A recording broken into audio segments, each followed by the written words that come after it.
that in one place together where kids and families can go and enjoy that and explore aliens, UFOs, and their understanding about it, and at the same time really become enlightened about their place in the cosmos, because I'm certain, like I said, everybody thinks about it and wonders what their special place is in this universe.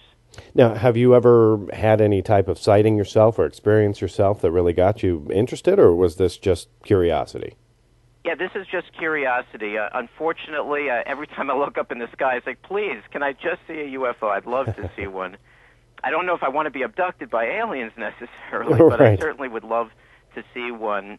So it's just been incredible curiosity that got me fascinated, and just wondering all the time what our place is. And also, all of the information that's out there about Roswell and all of the other very famous UFO incidents just really makes me wonder, is there some type of large-scale cover-up going on, or has none of this happened and we're just being hopefully optimistic? I certainly believe that something is going on. I think the witnesses are very credible.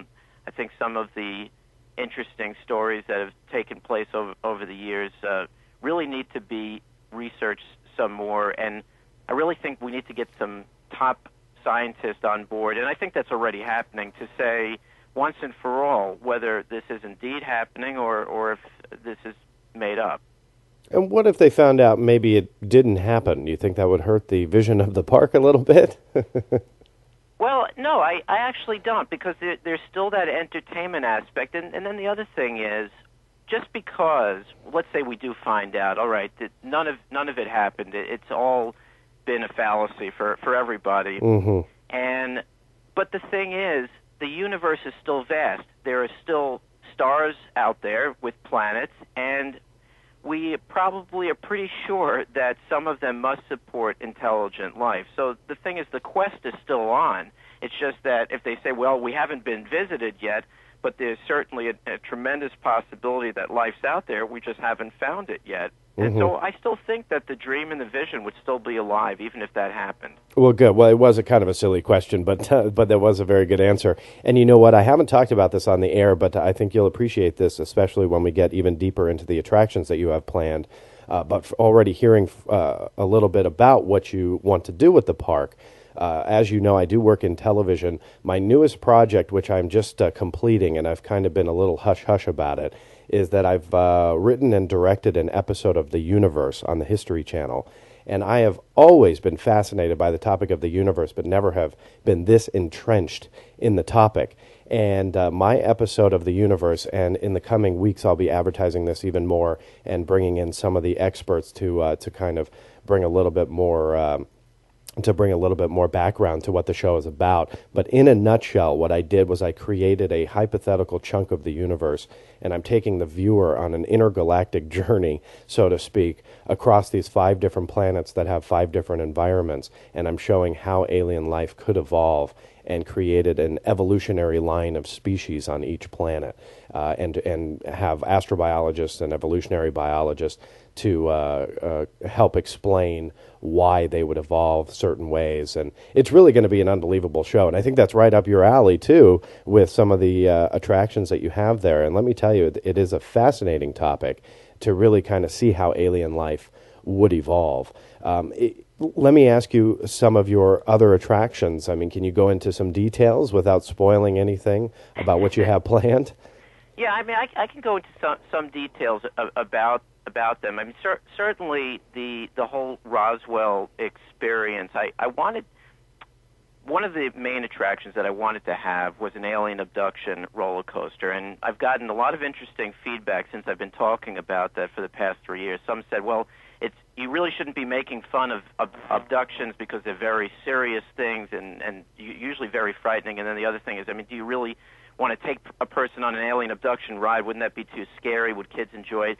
So, I mean, the answer to that is I wanted to have one spectacular thrill ride, which would be extremely entertaining and would certainly not be mocking or poking fun at the alien abduction phenomenon that's been discussed for a very long time. But I wanted to take people on a ride where they could be propelled into an alien craft and then taken through the universe very quickly, maybe approaching light speed, and maybe going to an alien homeworld and moving through that homeworld and then eventually coming back to Earth. But I wanted it to be a high-thrill ride, and the only way I thought this would be possible was with a roller coaster, specifically one of those linear induction motor types where you can be propelled from 0 to 60 in like a couple of seconds. Mm-hmm. But I wanted it to be also extremely immersive, so that the ride would be indoors, of course. It would be very dark, and it would be outer space or in the alien craft.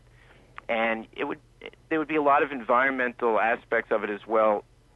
You would feel, when you're in the alien craft, you would smell things, you would feel things, you would see the most advanced animatronic aliens. You would really not know, is this alive or is it a robot? Mm-hmm. And I wanted to have a very immersive experience where somebody could say, wow, that was absolutely incredible.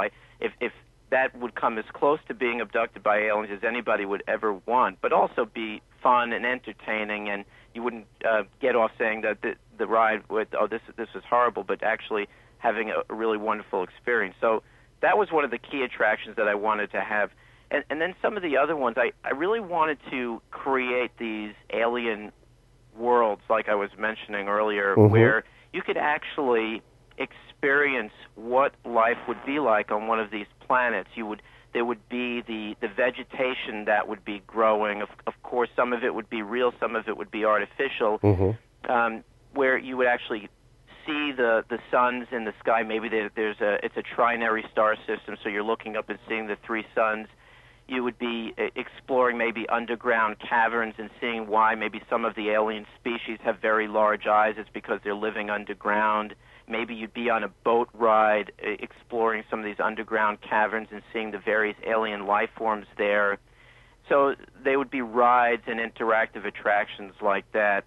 Then I wanted to do very special dining experiences, some of them a little bit quirky, some might think, but where you're actually dining in a UFO, and there would be various types of special effects that would take place as you're eating, whether you're lunch or dinner in this restaurant, and the waiters and waitresses, of course, would be very highly themed. Some of them would be aliens.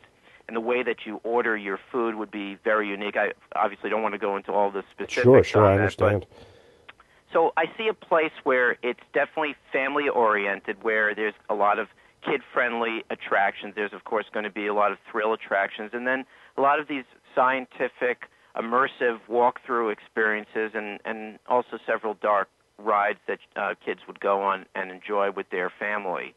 But I also wanted it to be a place where, not the typical theme park where you go, you have a good time, and then you leave. I want it to be a place that really forces you to think about your place in the universe as both a human being and part of this, what I consider a sentient universe, where we're all part of a larger organism that is really interacting with each one of us on a regular basis. We just haven't fully tapped into it. So I want to find a way that we could actually tap into this gigantic consciousness that I believe exists. So I know that's a large task that I set before myself, but I really think it can be achieved. Well, it sounds like an amazing idea, not only fun for the whole family, but educational as well. And I think that is very important to any new attraction coming up. And I'm very curious about any roadblocks you might be coming up against. We're here at our first break here on the Black Vault Radio. We're talking to Bryan Temmer about his Alien Apex Resort, an alien-themed theme park, I guess you can call it. Check it out online, alienapexresort.com. We'll be right back.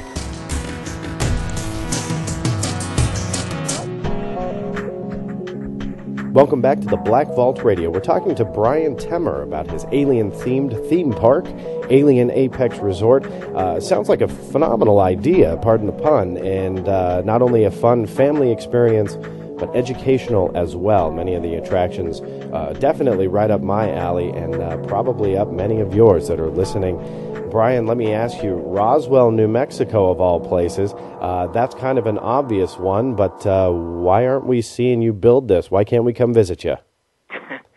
Well, it's certainly been trying to do it, and that's a great question.